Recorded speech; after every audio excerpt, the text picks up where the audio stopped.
আয়নাঘর কি?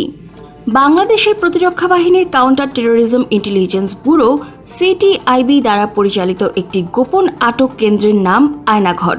ধারণা করা হয় এখানে কমপক্ষে 16টি কক্ষ রয়েছে, যেখানে একসঙ্গে 30 জন বন্দী রাখার সক্ষমতা রয়েছে। আয়নাঘরটি বাংলাদেশের ঢাকা সেনানিবাস এলাকায় অবস্থিত। কাদের রাখা হতো ওই আয়নাঘরে? শেখ হাসিনার আমলে বিরোধী দলের বহু নেতাকর্মী নিখোঁজ হয়েছেন। তারা কোথায়, তাদের কোনো খোঁজ নেই। এমনকি সেনাবাহিনীর লোকজনও রয়েছেন ওই তালিকায়।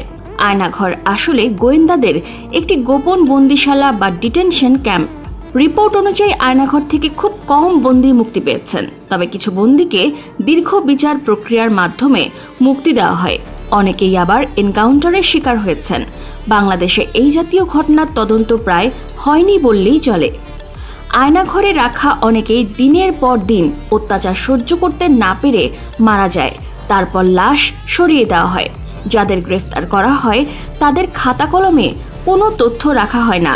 আর যারা হাসিনার আস্থাভাজন ছিলেন তারাই আয়নাঘরের দায়িত্ব পেতেন।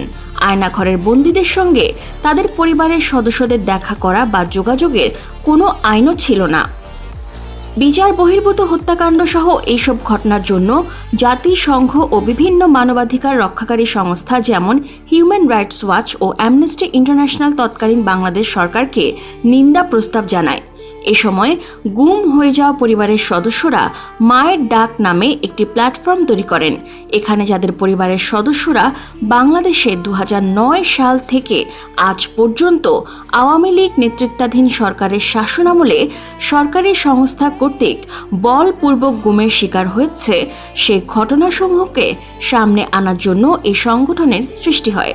বাংলাদেশ বেসরকারি একটি সংবাদ মাধ্যম থেকে ধারণা করা হচ্ছে যে দেশের বিভিন্ন স্থানে এরকম আরও বেশ কিছু নির্যাতন ও আটক স্থান থাকতে পারে।